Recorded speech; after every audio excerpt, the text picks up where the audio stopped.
Welcome back to CRAPMAS 2023. There's 4 games left.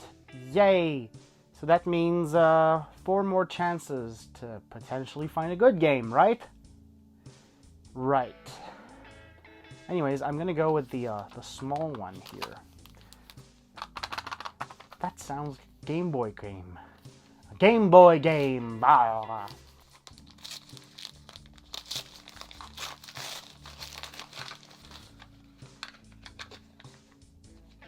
Alright. Gex. Enter the Gecko for the Game Boy. Yay!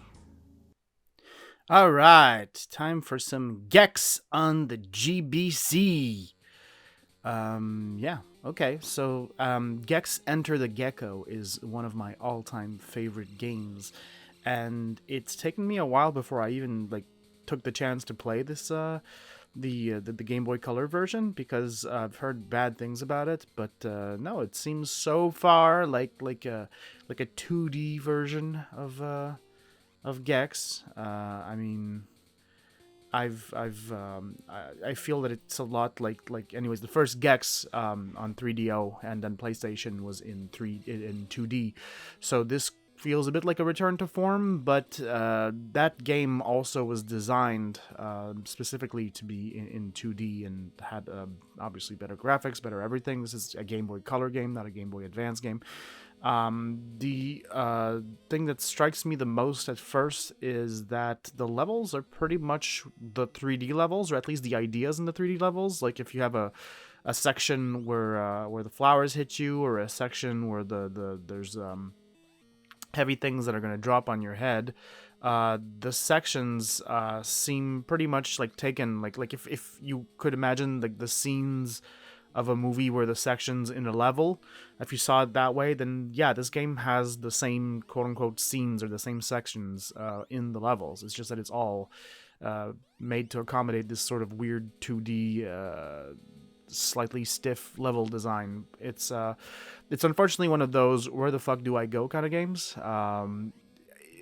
I suppose if you have played the 3D original, you sort of have a good idea of what's expected of you in terms of what you have to find. For example, here you have to find the purple mushrooms, and then jump on the TV. If you go, for example, on the other starter level, Scream TV, which is another cool level in the 3D versions. Yeah, this one basically the same kind of philosophy, where you'll have to destroy 5 blood coolers and reach the elevator and all that stuff. So yeah, it's I in essence I'm trying not to be too harsh on it, because I understand what it is. I understand what its limitations are. But then again, I hope I'm trying not to be too charitable on it either, because I really like Gex. Gex is one of my all-time favorite video game characters.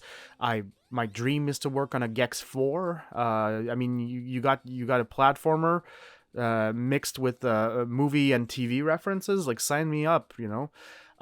So it is really sad to see that they just, you know, did this version just to have a version on the handheld system. There doesn't seem to be any passion or any interest in making this game. They just made it as functional as possible. All the levels are pretty much there. I think I saw most of the levels in the game after a long playthrough.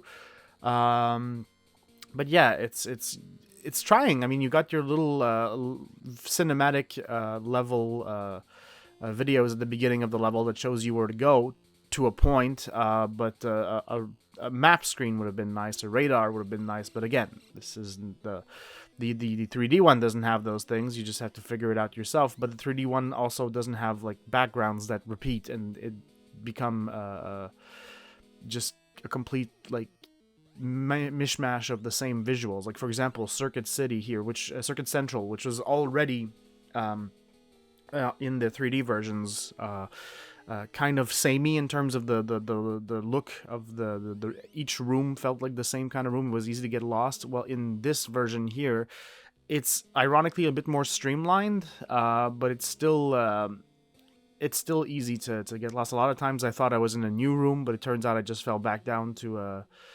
another section. A lot of it, like these things here, you'd think you could climb these, but no.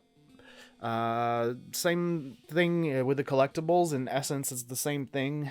When you collect 30 of the first one and 40 of the second type of collectible, you get the last type of collectible that you can get for the collectible remote. And then when you die, if you've gotten to another level of collectibles, you're at that level. Like if, for example, you reach level 2 of collectibles and then you die, you start over from 0, but a 0 of the level 2 collectibles. There's bonus TVs, and yeah, it's the hub itself is kind of hard to navigate a little bit, I find. So yeah, it's basically like if you don't have a PlayStation or Nintendo 64, or nowadays the willingness to acquire ways to play those, wink wink, then yeah, like I guess this is, if you have, it's all you have. It's all you have. But I would never select this version of the game if the choice was given to me. This is yeah, this is really rough. The whole game's there, but even like the bosses are somewhat similar. Yeah, this boss here is a little. The last fight with Rez is a little bit weird. You sort of have to go through a gauntlet and escape from him. Yeah, the fight is very very cheap. So like even more so than the one on the 3D versions, which already had a bit of element of cheapness to it. But yeah, this is they combine a lot of platforming sequences because you're a 2D platformer, right? TLDR, it's too hard for kids, and it's not as good as the 3D versions.